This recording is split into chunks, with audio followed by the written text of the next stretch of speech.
Alrighty then, back to the Kent Sea Change. Our exchange motor has finally arrived. There's that little dude right there, about to unsack it. There's our old motor. They didn't want that one back, and completely understandable. Like I said, if you get a sour motor, much like the one, in on our Kent there that only ran about 7 to 8 minutes and killed the lower bearings all by itself, don't fret. Get a hold of who you purchased the engine from. Company, individual. A lot of times they'll want a little video of what's wrong with the motor if you're inclined to disassemble it or have someone disassemble it. That way they can make sure that you weren't the cause of the problem, because I understand that if you are the one who broke the engine, they go broke handing out free engines to people that just kept messing them up until they got one right.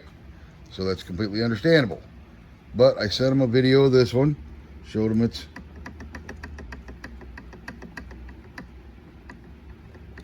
locked up pretty solid. So, being the good folks that they are, they sent me a replacement. Like I said, they didn't want the old carcass there. So, let's get this thing out and get it prepped, because you got to do a little prep before you just install it and slap it on the bike. It's a little prep that I suggest everyone do with their new motor. None of these little tips hurt, and they can keep you from having some problems in your initial firing up of the motor. So let's get it unsacked. The first step I personally do, and this is all for longevity in your future, is replace the head nuts. The acorn nuts are not good for anybody. I bet more people have had loose heads and blown head gaskets because of these nuts than you can shake a stick at. The first thing a person ought to do is replace these nuts and lock washers with open-faced nuts and a better grade of lock washer. If you've done these engines in the past, you know what I'm talking about. Sometimes you'll take this acorn nut off and there'll be a stack of 5 or 6 washers tall on that bad fella, right along with that cheesy lock washer they always come with. The metal of it is just not good quality metal, and through time, a lot of times they just pretty much disintegrate and now you got a loose head. But anyway, I'm going to take all 4 of these off, and while I'm at it and doing this, I will slide the head off and take a little oil on my finger and wipe it around the cylinder wall. That way when I first start my bike pedaling it, the cylinder and the piston rings aren't dry, rubbing on each other. Got a little lubrication. Yes, they do a smidgen at the factory, but this is to ensure you don't scar your cylinder before it ever has a chance to run. So, let me get this head off of this thing. Now that I have the head removed, it should just slide up after you remove the nuts. Just for the purposes of this video, you can see the oil. I just ran a bead around the top of the cylinder, let it run down. You can see there's some on the edge of the piston down there. That way it's not going up and down dry when you initially start it, and when you have to turn this drive sprocket to get your chain installed, the piston's going up and down and pretty much pre-lubes itself before the fact of you going to go out and try to start it later. I've got the head reinstalled. I know you're wondering why I have a piece of paper towel hanging out of the spark plug hole. And that is because when I'm putting the washers and nuts on the studs, God forbid I drop one and it goes inside. So that little guy will save you from that problem. Then you got to take it all back apart, get your whatever you dropped in there out of there. But anyway, to summarize, get rid of the acorn nuts. A lot of times they bottom out on the studs. That's why they have 5 or 6 washers on them, because as you can see, the studs stick up pretty good. These are a little shorter than those, so if the nut bottoms out before it gets to the head, then it's not squishing the head and cylinder together, and you could have a head gasket leak in the future. I've seen them work right off the bat and start making that hissing, popping sound after about 5-10 minutes worth of riding. So just as a rule of point, I get rid of those, put the open face nuts on it. The factory is more worried about the nut and the top of the engine looking pretty than it is getting you from A to B. If you have enough studs sticking out and you're worried about a stud looking back at you, you can always screw them back on for decoration. All right, on to step 2 of preventative maintenance before I install it. My next step is to tighten and or / check every one of these bolts. These you don't have to do right now because you're going to take that off to feed your chain through. But these two hold your 2-part case together.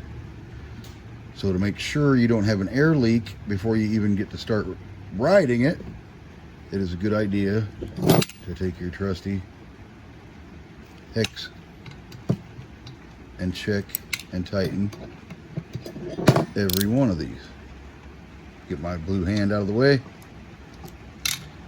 and flip that dude around.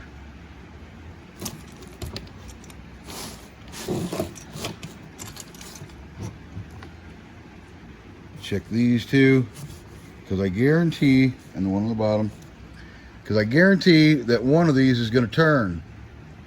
Every motor I've ever gotten from the factory always has a loose one, like they just zapped them quick and moved on, assembly line like, which causes you problems later. But if you look around, if you get stranded because you didn't check these bolts and you get an air leak and the motor quits or whatever, look around, you'll be by yourself. Nobody from the factory will be around you. It's just going to be you. So I 100% suggest checking every one of these bolts that hold the motor together. And then I will take my trusty 10mm and check my intake. Because if the intake is loose, now these are pretty small little guys, so you don't have to press on them hard. If they're already snug tight, leave them alone. But a lot of times you'll get a turn, half a turn out of it. That means it wasn't fully tight. Once again, have that air leak before you ever get going. And also check the nut on your actuator arm, because those dudes always are good for about a half a turn. And other than that, that's about all the little preventative maintenance without disassembling the entire engine that you can do. And I don't think a lot of guys that just want a bike to ride are going to sit down and disassemble their whole engine. So the cylinder being lubed will help out in the starting, to not have a dry piston and cylinder to gouge the cylinder wall before you even get going. Lose the acorn nuts. These are just on for the beauty now. Now they're just sexy nuts. Yeah, I just renamed them. But the regular nut underneath is doing all the head torquing. If you don't have a torque wrench, I guess I should have mentioned that in the beginning. As long as you make them tight, snug them down, go in an X pattern, you won't have any problems, because these little motors are forgiving in that aspect. It's not like a race car head or anything, so you should be just fine.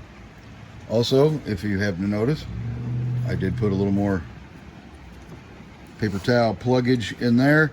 I always do that before I install the motor. Then I just pluck each one out as I go along, installing that there carburetor, exhaust, and spark plug naturally.